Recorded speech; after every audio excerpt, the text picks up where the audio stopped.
إن الحمد لله نحمده ونستعينه ونؤمن به ونتوكل عليه ونعوذ بالله من شرور أنفسنا ومن سيئات أعمالنا من يهده الله فلا مضل له ومن يضلل فلا هادي له وأشهد أن لا إله إلا الله وحده لا شريك له وأشهد أن محمدًا عبده ورسوله أرسله بالهدى ودين الحق ليظهره على الدين كله وكفى بالله شهيدا اللهم صل على محمد وعلى آل محمد كما صليت على إبراهيم وعلى آل إبراهيم وبارك على محمد وعلى آل محمد كما باركت على إبراهيم وعلى آل إبراهيم إنك حميد مجيد أما بعد فإن خير الحديث كتاب الله وخير الهدي هدي محمد صلى الله عليه وسلم وشر الأمور محدثاتها وكل محدثة بدعة وكل بدعة ضلالة وكل ضلالة في النار أعوذ بالله من الشيطان الرجيم بسم الله الرحمن الرحيم يا أيها الذين آمنوا اتقوا الله حق تقاته ولا تموتن إلا وأنتم مسلمون يا أيها الذين آمنوا اتقوا الله حق تقاته ولا تموتن إلا وأنتم مسلمون يا أيها الناس اتقوا ربكم الذي خلقكم من نفس واحدة وخلق منها زوجها وبث منهما رجالا كثيرا ونساء واتقوا الله الذي تساءلون به والأرحام إن الله كان عليكم رقيبا يا أيها الذين آمنوا اتقوا الله وقولوا قولا سديدا يصلح لكم أعمالكم ويغفر لكم ذنوبكم ومن يطع الله ورسوله فقد فاز فوزا عظيما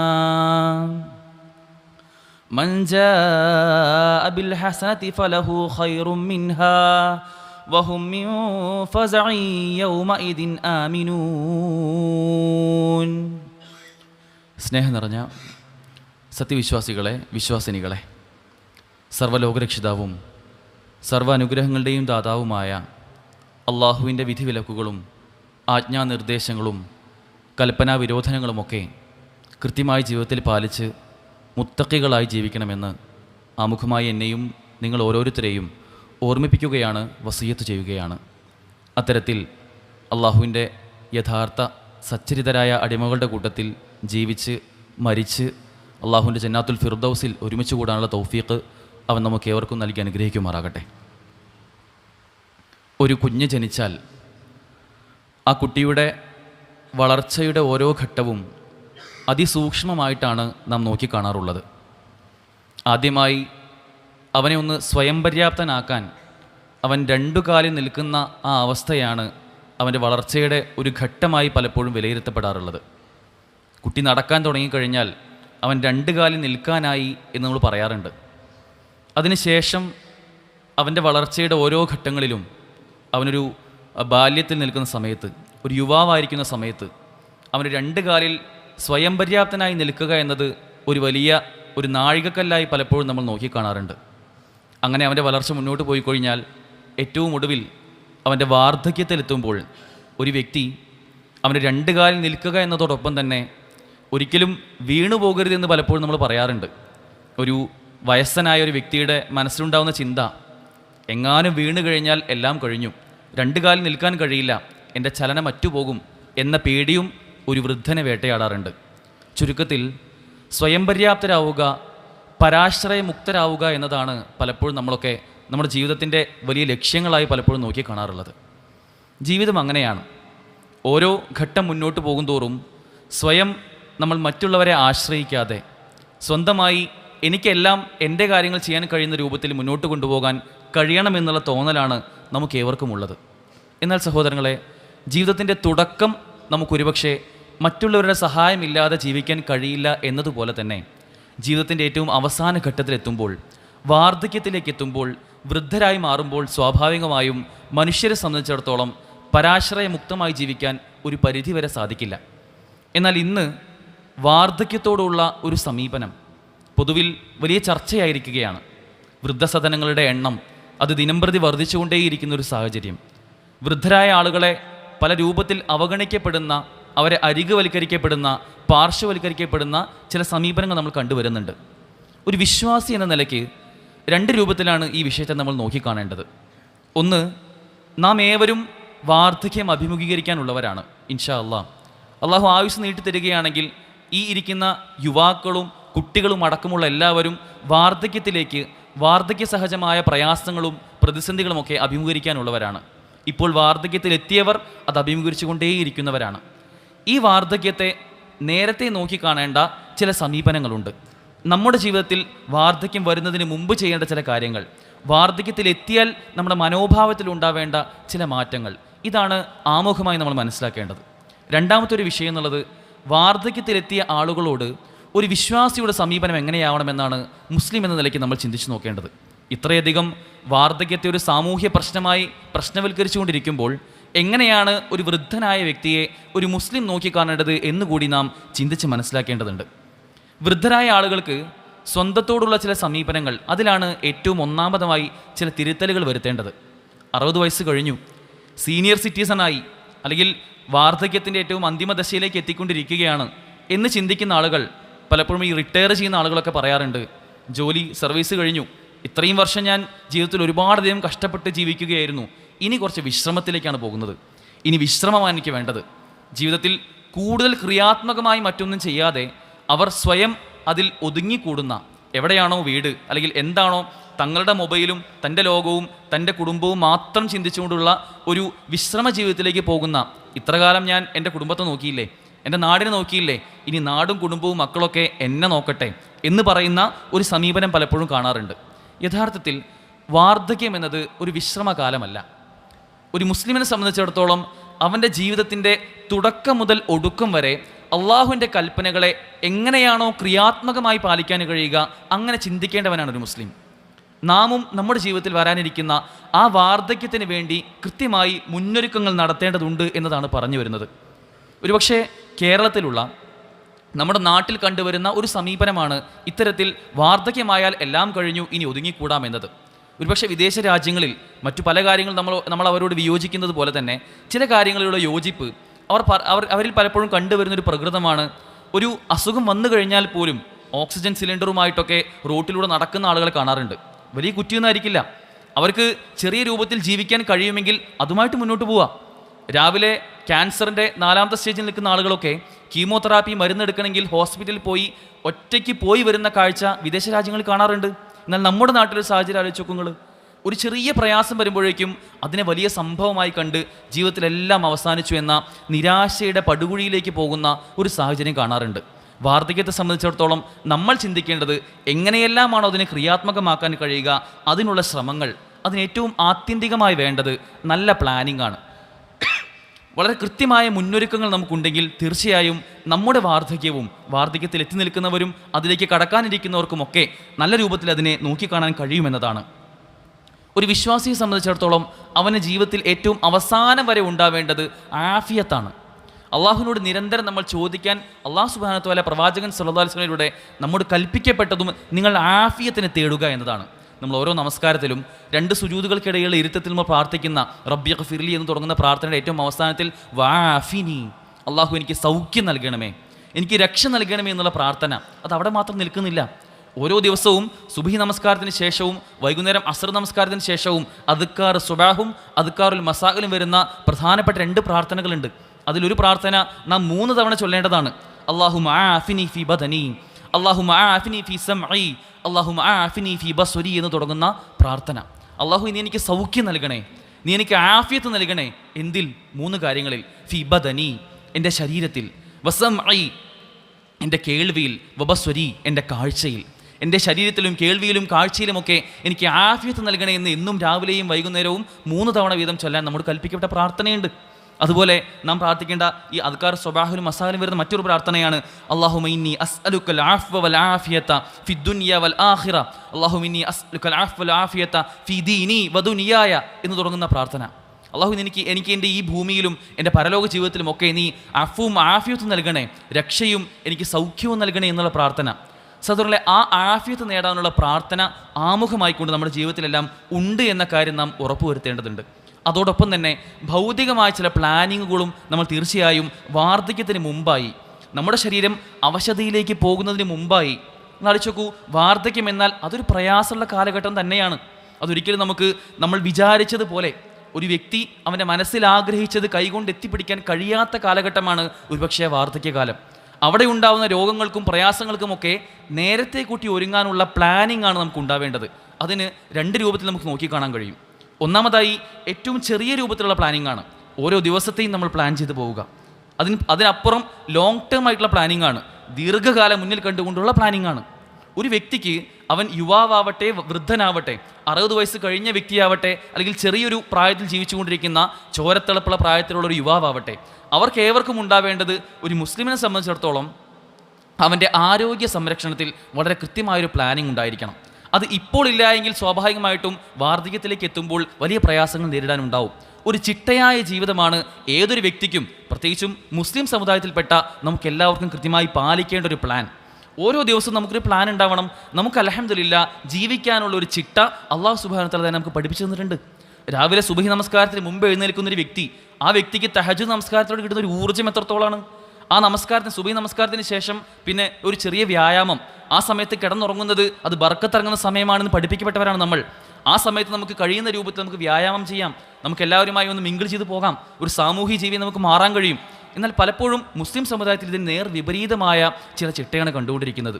ഇവിടെ നിന്ന് തുടങ്ങി നമ്മുടെ ഭക്ഷണ രീതിയിലടക്കമുള്ള ചില മാറ്റങ്ങൾ നമ്മൾ ഈ പ്രായത്തിൽ തന്നെ കൊണ്ടുവരികയാണെങ്കിൽ, അല്ലെങ്കിൽ വൃദ്ധരായ ആളുകൾ തന്നെ അവരുടെ ഭക്ഷണത്തിൽ കുറച്ചധികം ഏറ്റവും ബാലൻസ്ഡ് ആയിട്ടുള്ള ഡയറ്റ്, അല്ലെങ്കിൽ കൃത്യമായൊരു ഭക്ഷണ രീതി, അതിൽ അമിതമായി കൊഴുപ്പോ മധുരമോ ഒന്നുമില്ലാത്ത ഭക്ഷണം നേരത്തെ തന്നെ പ്ലാൻ ചെയ്ത് പോവുകയാണെങ്കിൽ ഒരുപാട് അസുഖങ്ങൾ നമുക്ക് നമ്മുടെ പ്രായാധിക്യം വരുമ്പോൾ നമുക്ക് ചെയ്യാൻ കഴിയുന്ന നന്മകളിൽ വ്യാപൃതരാവാൻ വേണ്ടി നേരത്തെ തന്നെ ആരോഗ്യത്തെ സംരക്ഷിക്കുക, ഹിഫാദത്ത്, നമുക്ക് അതിനൊരു സംരക്ഷണത്തെ നമുക്ക് ഉത്തരവാദിത്തമാണ്. 5 കാര്യങ്ങൾ സംരക്ഷിക്കാൻ പണ്ഡിതന്മാർ പറഞ്ഞിരുന്നുണ്ട്. അതിലേറ്റവും പ്രധാനപ്പെട്ടതാണ് നമ്മുടെ ആരോഗ്യ സംരക്ഷണം. അതിന് നേരത്തെ തന്നെ മുന്നൊരുക്കങ്ങൾ നടത്തുന്ന ഒരു രൂപത്തിൽ നമുക്ക് നമ്മുടെ ജീവിതം മുന്നോട്ട് പോകാൻ സാധിക്കേണ്ടതുണ്ട്.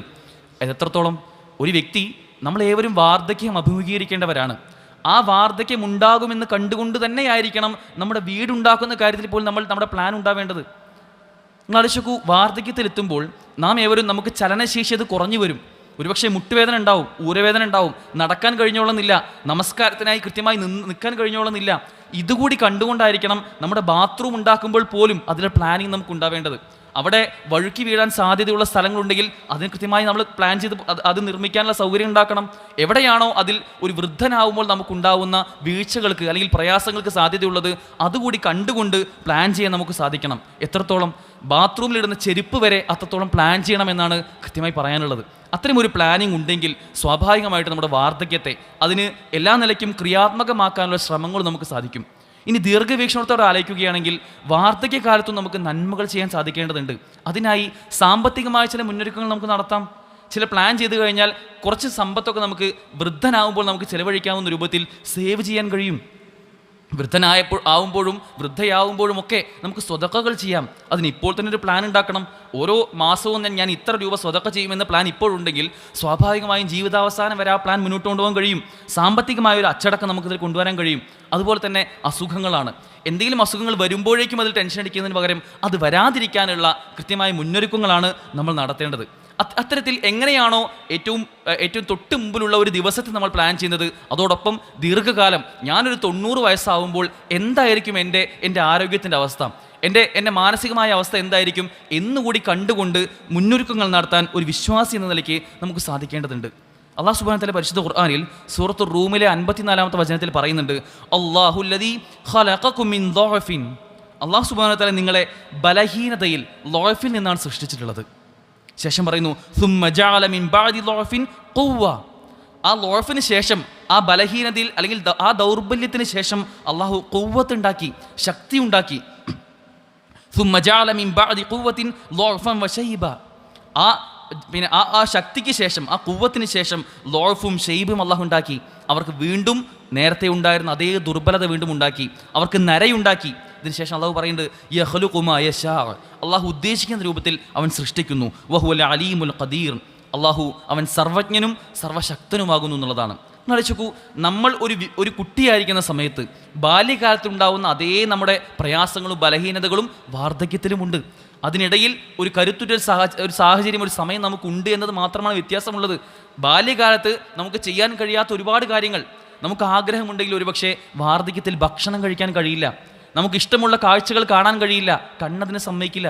വായിക്കാൻ ആഗ്രഹമുണ്ട്, പക്ഷേ കയ്യിൽ പുസ്തകവുമുണ്ട്, പക്ഷേ കാഴ്ച അതിന് മാത്രം നമുക്ക് പവറില്ല എങ്കിൽ സഹോദരൻ, അങ്ങനൊരു കാലഘട്ടം, ബലഹീനത നമുക്ക് വരാനുണ്ട് എന്ന കാര്യം നാം തിരിച്ചറിയേണ്ടതുണ്ട്. മുട്ടുവേദന, ഊരവേദന, ഇതൊക്കെ സ്വാഭാവികമായും ഉണ്ടാവും. പ്രായമാവുമ്പോൾ ഇത് മാത്രമല്ല, കാഴ്ചയ്ക്ക് പരിമിതി പോലെ, കേൾവിക്ക് പരിമിതി പോലെ എന്തെല്ലാമാണോ മനുഷ്യൻ്റെ ശക്തി എന്ന് പറയുന്നത്, അതെല്ലാം ക്ഷയിച്ചു പോകുന്ന ഒരു സാഹചര്യം ഉണ്ടാകുമെന്നത് തീർച്ചയാണ്. പരിശുദ്ധ ഖുർആനിൽ അള്ളാഹു പറയുന്ന ഈ ലോഫ്, ആ കാലഘട്ടം നമുക്കെല്ലാവർക്കും അഭിമുഖീകരിക്കാനുണ്ട്. ചിലരെല്ലാം അഭിമുഖീകരിച്ചുകൊണ്ടേ അത് തുടങ്ങിക്കഴിഞ്ഞു എന്ന കാര്യവും നാം തിരിച്ചറിയേണ്ടതുണ്ട്. വൃദ്ധനായി മാറുമ്പോൾ നമ്മുടെ ചിന്താഗതിയിൽ ഉണ്ടാവേണ്ട 2-3 കാര്യങ്ങൾ. ഒന്ന്, ശാരീരികമായ ഇത്തരം അവശതകൾ അത് സ്വാഭാവികമായും ഉണ്ടാകുമെന്ന കാര്യം നാം തിരിച്ചറിയണം. അള്ളാഹുവേ, എന്നെ മാത്രം എന്തിനങ്ങനെ പരീക്ഷിച്ചത് എന്ന് ചോദിക്കുന്ന, അതിൽ പരിതപിക്കുന്ന ഒരവസ്ഥ ഒരിക്കലും നമുക്കുണ്ടാവാൻ പാടില്ല. ഈ അവശത അതൊരു പരീക്ഷണമാണ്. ഈ പരീക്ഷണം വരുമ്പോൾ നമ്മുടെ ചിന്ത എങ്ങനെയാണ് പോകേണ്ടത്? നമ്മൾ അറിയണം, യുവത്വത്തെക്കാൾ ഒരുപക്ഷെ കൂലി ലഭിക്കുന്ന ഒരു സാഹചര്യമായിരിക്കാം നമ്മൾ കിടപ്പിലാവുന്നൊരു സമയം. ഒരു വ്യക്തി 5 വക്ത് നമസ്കരിക്കുന്ന, ചിട്ടയായി പള്ളിയിൽ പോകുന്നൊരു വ്യക്തിയാണെങ്കിൽ അവൻ ഒരുപക്ഷെ നാളെ ഒരു ആക്സിഡൻറ്റ് വന്ന്, അല്ലെങ്കിൽ നാളെ വാർദ്ധക്യത്തിൽ അവശനായിക്കൊണ്ട് സ്വന്തം വീട്ടിൻ്റെ കിടപ്പുമുറിയിൽ മാത്രം കിടക്കാൻ കഴിയുന്ന ഒരു സാഹചര്യമാകുമ്പോൾ പോലും അവനൊരുപക്ഷെ 27 ഇരട്ടി കൂലി ലഭിക്കും ഇൻഷാ അല്ലാഹ്. അള്ളാഹു സ്വീകരിക്കുകയാണെങ്കിൽ എങ്ങനെയാണ് ലഭിക്കുക? തുടർച്ചയായി ചെയ്യുന്ന കർമ്മങ്ങൾ, അതിന് യാതൊരു ബ്രേക്കും ഇല്ലാതെ, അത് തൻ്റെ സ്വാഭാവികമായ അവശതയാണെങ്കിൽ അള്ളാഹു അതിനുള്ള കൂലി കൊടുക്കും എന്നറിയുന്നൊരു വ്യക്തിക്ക് എങ്ങനെയാണ് വാർദ്ധക്യത്തിൽ പരിതപിക്കാൻ സാധിക്കുക? അതൊരു അനുഗ്രഹമല്ലേ? ആ വാർദ്ധക്യത്തിൽ പോലും സ്വന്തം കിടപ്പറയിൽ കിടന്നുകൊണ്ട് പോലും 27 ഇരട്ടി കൂലി ലഭിക്കാൻ കഴിയുമെങ്കിൽ, ഒരു യുവാവിനേക്കാൾ കൂലി കിട്ടുന്ന ഒരു അവസ്ഥയിലേക്ക് എത്തുമെങ്കിൽ അത് വാർദ്ധക്യം എന്നതൊരു അനുഗ്രഹമായതുകൊണ്ടാണ് എന്ന് നാം തിരിച്ചറിയേണ്ടതുണ്ട്. ശാരീരികമായ അവശതകൾ, നമുക്ക് വരുന്ന ഓരോ ശാരീരികമായ പ്രശ്നങ്ങളും നമ്മുടെ തെറ്റുകൾ, നമ്മുടെ പാപങ്ങൾ പൊറുക്കാൻ കാരണമാവുമെന്ന് അള്ളാഹുവിൻ്റെ റസൂൽ സല്ലല്ലാഹു അലൈഹി വസല്ലം പഠിപ്പിച്ചിട്ടുണ്ട്. തലവേദന, നിസ്സാരമായി കാണുന്ന തലവേദന അല്ലെങ്കിൽ പനി, അത് വരുന്നത് ഒരു അനുഗ്രഹമാണ് എന്ന് പഠിപ്പിക്കപ്പെട്ടവരാണ് നമ്മൾ. അതുകൊണ്ട് വാർദ്ധക്യത്തിൻ്റെ അവശതകളിൽ ശപിക്കുന്ന, നിരാശരാകുന്ന ഒരവസ്ഥ ഒരിക്കലും നമുക്ക് ഉണ്ടാവാൻ പാടില്ല. എല്ലാം അവസാനിച്ചു എന്ന് പറയുന്നൊരവസ്ഥ ഉണ്ടാവാൻ പാടില്ല. കാരണം ആലോചിക്കുക, നമ്മളെക്കാൾ ഏറ്റവും താഴെ ഘട്ടത്തിലുള്ള, ഒരുപക്ഷെ ചെറിയ പ്രായത്തിൽ തന്നെ ജന്മനാ തന്നെ വൈകല്യങ്ങളുള്ള ചില ഭിന്നശേഷിക്കാരായ കുട്ടികൾ നമ്മൾ കാണാറുണ്ട്. അവരെന്ത് തെറ്റ് ചെയ്തിട്ടാണ്? വാർദ്ധക്യത്തിൽ ഒരു വ്യക്തി അനുഭവിക്കുന്ന അതേ അവശത, അല്ലെങ്കിൽ അതിനേക്കാൾ തീവ്രമായ പ്രയാസങ്ങൾ ചെറിയ പ്രായത്തിലുള്ള കുട്ടികൾ വരെ അനുഭവിക്കുന്നുണ്ടെങ്കിൽ നമുക്ക് അത്രയൊന്നും പ്രയാസമല്ല. ചെറിയൊരു മുട്ടുവേദന ഉണ്ടാവും, അതിന് ഏറി വന്നാൽ ഒരു കസാരയിൽ കയറി ഇരുന്ന് നമസ്കരിക്കേണ്ടി വരും. ഇത്ര പ്രശ്നം നമുക്കൊക്കെ ഉണ്ടാവുള്ളൂ. പക്ഷെ അതിലങ്ങോട്ട് ചിന്തിച്ചുകൊണ്ട് ജീവിതം അവസാനിച്ചു എന്ന് ചിന്തിക്കുന്ന ഒരു പ്രകൃതം ഒരിക്കലും ഒരു വിശ്വാസിക്ക് ചേർന്നതല്ല എന്ന് നമ്മൾ ചിന്തിക്കേണ്ടതുണ്ട്. അയ്യൂബ് നബി അലൈഹിസ്സലാം, അദ്ദേഹത്തിൻ്റെ ജീവിതത്തിൽ എത്രത്തോളം വലിയ പാഠമാണ് നമുക്കുള്ളത്. ജീവിതത്തിലെ നീണ്ട 16 വർഷങ്ങൾ രോഗിയായിക്കൊണ്ട് തൻ്റെ നാടും കുടുംബവും വീടുമൊക്കെ തന്നെ ഇട്ട് ഉപേക്ഷിച്ച് പോയ ഒരു പ്രവാചകൻ സല്ലല്ലാഹു അലൈഹി വസല്ലം, ഒരു പ്രവാചകൻ, അദ്ദേഹം ഒരിക്കലും തൻ്റെ ജീവിതത്തിലുടനീളം ഈ രോഗത്തെ ശപിക്കുന്നൊരവസ്ഥ ഉണ്ടായിട്ടില്ല. അദ്ദേഹം അള്ളാഹുവിനോട് സ്വാബിറായിക്കൊണ്ട്, ക്ഷമാലുവായിക്കൊണ്ട് പ്രാർത്ഥിക്കുന്നത് ചരിത്രത്തിൽ കാണാൻ കഴിയും. അതുപോലെ ഇന്ന് കണ്ടുവരുന്നൊരു വിഷയമാണ് നിരാശയാണ്. പലപ്പോഴും ഒറ്റപ്പെടലാണ്. മക്കളൊന്നും കൂടെ ഇല്ല എന്ന് കരുതിക്കൊണ്ട് ഞാൻ എല്ലാം ജീവിതം കഴിഞ്ഞു, ഒറ്റപ്പെട്ട് ഇനി കാലം കഴിച്ചു കൂട്ടേണ്ട അവസ്ഥയുണ്ട്. അല്ലെങ്കിൽ പലപ്പോഴും വൃദ്ധസദനത്തിലേക്ക് കൊണ്ടാക്കുന്ന വൃദ്ധരായ മാതാപിതാക്കൾ, അവരുടെയൊക്കെ അവസ്ഥ ജീവിതം കഴിഞ്ഞു എന്നാണ് ചിന്തിക്കുക. അങ്ങനെയല്ല നമ്മൾ ചിന്തിക്കേണ്ടത്. നമ്മുടെ യഥാർത്ഥ ചിന്ത എന്നത് അത് സ്വർഗം കാംക്ഷിച്ചുകൊണ്ടാണെങ്കിൽ ഈ ഭൂമിയിൽ വരുന്ന എന്ത് തന്നെ പ്രയാസമുണ്ടെങ്കിൽ അത് വാർദ്ധക്യത്തിലാവട്ടെ, അസുഖങ്ങൾ മൂലമാവട്ടെ, ഒന്നും നമ്മെ ബാധിക്കുകയില്ല എന്ന് നാം തിരിച്ചറിയേണ്ടതുണ്ട്. വാർദ്ധക്യത്തിൽ എത്തിയ ആളുകൾ സ്വാഭാവികമായി ശ്രദ്ധിക്കേണ്ട 2 പ്രധാനപ്പെട്ട ഹദീസുകളുണ്ട്. ഒന്നാമതായി പ്രവാചകൻ സ്വല്ലല്ലാഹു അലൈഹി വസല്ലം ഒരിക്കൽ പറയുകയാണ്, ലാ യസാലു ഖൽബുൽ കബീരി ശാബൻ ഫീ ഇസ്നതൈൻ. 2 കാര്യങ്ങൾ, ആ 2 കാര്യത്തിൽ വൃദ്ധൻ്റെ ഹൃദയം അത് യുവത്വത്തിലായിരിക്കും. അതിൽ ഒന്നാമത്തെ കാര്യം ഫീ ഹുബ്ബി ദുനിയ, ഐഹിക ജീവിതത്തോടുള്ള, ഈ ദുനിയാവിൻ്റെ ജീവിതത്തോടുള്ള ഒരു ഹുബ്ബായിരിക്കും, സ്നേഹമായിരിക്കും. രണ്ടാമത്തെ കാര്യം വത്തൂലിൽ അമൽ, അവൻ്റെ ദീർഘായുസ്സായിരിക്കും. ഒരു വൃദ്ധൻ എപ്പോഴും ആഗ്രഹിക്കുക ഈ ദുനിയാവായിരിക്കും. രണ്ടാമതായിക്കൊണ്ട് അവൻ്റെ ദീർഘായുസ്സായിരിക്കും. ഇത് രണ്ടും ഒരുപാടധികം ആഗ്രഹിക്കേണ്ട ഒരു വ്യക്തിയല്ല നമ്മൾ. നമുക്ക് ആയുസ്സുണ്ട് എങ്കിൽ ആ ആയുസ്സിനെ ധന്യമാക്കാൻ നമുക്ക് സാധിക്കണം. എന്നാൽ ഭൗതികതയിൽ തളച്ചിടുന്ന ഈ ദുനിയാവിൻ്റെ അനുഗ്രഹങ്ങളുടെ പിന്നാലെ പോകുന്ന ഒരവസ്ഥ ഒരിക്കലും നമുക്ക് ഉണ്ടാവാൻ പാടില്ല. നമ്മുടെ ലക്ഷ്യം സ്വർഗ്ഗമാണ്. ആ സ്വർഗ്ഗത്തിൽ ഒരുപക്ഷെ ഇപ്പോൾ നമ്മൾ അനുഭവിക്കുന്ന ഈ വാർദ്ധക്യ സഹജമായ പ്രയാസങ്ങൾ അതൊരിക്കലും സ്വർഗ്ഗത്തിൽ ഉണ്ടാവുകയില്ല. സ്വർഗം അവിടെ രോഗമില്ല, അവിടെ സങ്കടങ്ങളില്ല, അവിടെ പ്രയാസങ്ങളില്ല. ലാ ഖൗഫുൻ അലൈഹിം വലാഹും യഹ്സനൂൻ. അവർക്കവിടെ സങ്കടമോ ഭയമോ ഒരിക്കലും അവർ വേട്ടയാടുകയില്ല എന്ന് നാം തിരിച്ചറിയുക. ആ സ്വർഗം ലക്ഷ്യമാക്കുക. രണ്ടാമത്തെ ഒരു ഹദീസ് പ്രവാചകൻ സ്വല്ലല്ലാഹു അലൈഹി വസല്ലം പറഞ്ഞിരിക്കുകയാണ്, വാർദ്ധക്യത്തിലെ തിന്മകളെ തൊട്ട് നിങ്ങൾ ഗൗരവകരമായി നിങ്ങൾ തിരിച്ചറിയേണ്ടതുണ്ട്. സലാസതു ലാ യുകല്ലിമുഹുമുല്ലാഹു യൗമൽ ഖിയാമത്തി വലാ യുസക്കിഹിം.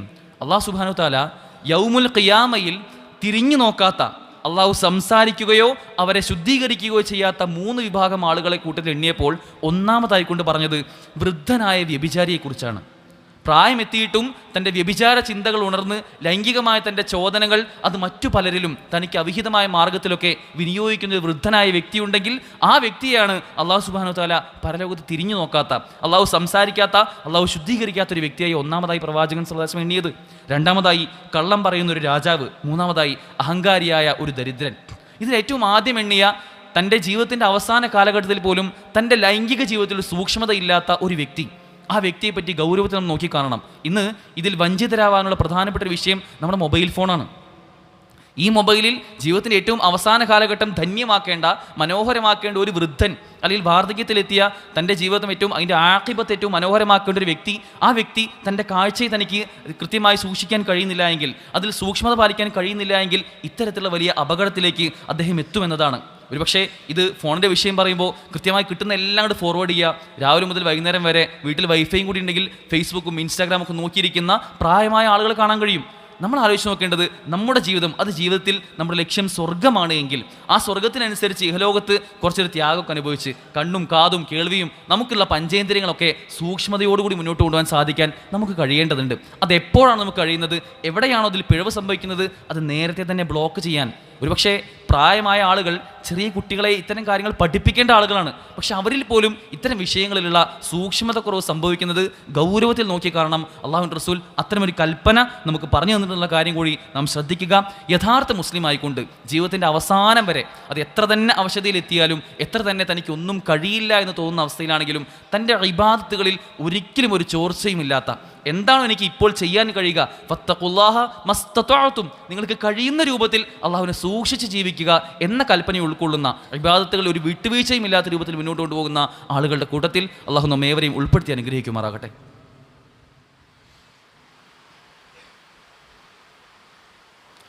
അൽഹംദുലില്ലാഹ് അസ്സലാത്തു വസ്സലാമു അലാ റസൂലില്ലാഹ്. സഹോദരങ്ങളെ, ജീവിതത്തിൻ്റെ ആദ്യന്തം അള്ളാഹുവിൻ്റെ കൽപ്പനകളെ മുറുകെ പിടിച്ചുകൊണ്ട് അതിൻ്റെ അവസാനം ഏറ്റവും മനോഹരമാക്കാനുള്ള ശ്രമങ്ങളാണ് നമുക്കുണ്ടാവേണ്ടത്. വാർദ്ധക്യത്തെ പലപ്പോഴും ജീവിതത്തിൻ്റെ സായാഹ്നം എന്ന് വിശേഷിപ്പിക്കാറുണ്ട്. ചില ആളുകളൊക്കെ വൃദ്ധരായി കഴിഞ്ഞാൽ എല്ലാം കഴിഞ്ഞു, അവസാനിച്ചു എന്ന് പറയുന്ന ആ മനോഭാവം മാറാൻ വേണ്ടി നാം ചിന്തിക്കേണ്ടത് ജീവിതത്തിൻ്റെ സായാഹ്നമാണ് എപ്പോഴും കൂടുതൽ മനോഹരമാവുക. നമ്മളെല്ലാവരും സൺസെറ്റ് കാണാൻ പോകാറുണ്ട്. അത് ഏറ്റവും മനോഹരമായതുകൊണ്ടാണ്. ജീവിതത്തിൻ്റെ അവസാനവും നമുക്കുള്ള പരിമിതികളിൽ നിന്നുകൊണ്ട്, നമ്മുടെ പരിധികളിൽ നിന്നുകൊണ്ട് അള്ളാഹുലേക്ക് കൂടുതൽ അടുത്തു കഴിഞ്ഞാൽ ജീവിതം കൂടുതൽ കൂടുതൽ ധന്യമാകുന്ന കാഴ്ച നമുക്ക് കാണാൻ സാധിക്കും. എത്ര മരണങ്ങളാണ് പ്രായാധിക്യം കൊണ്ട് 90, 95, 100 വയസ്സാവുമ്പോൾ അള്ളാഹുവിൻ്റെ കൽപ്പനകളനുസരിച്ച് മാത്രം ജീവിക്കുന്ന ചിട്ടയോടുകൂടി പോകുന്ന മുസ്ലിങ്ങൾക്ക് എത്ര മനോഹരമായ മരണങ്ങൾ നമ്മൾ കാണുന്നത്. അവർക്ക് അവരുടെ അവസാനത്തെ ധന്യമാക്കാൻ സാധിച്ചു എന്നുള്ളതാണ്.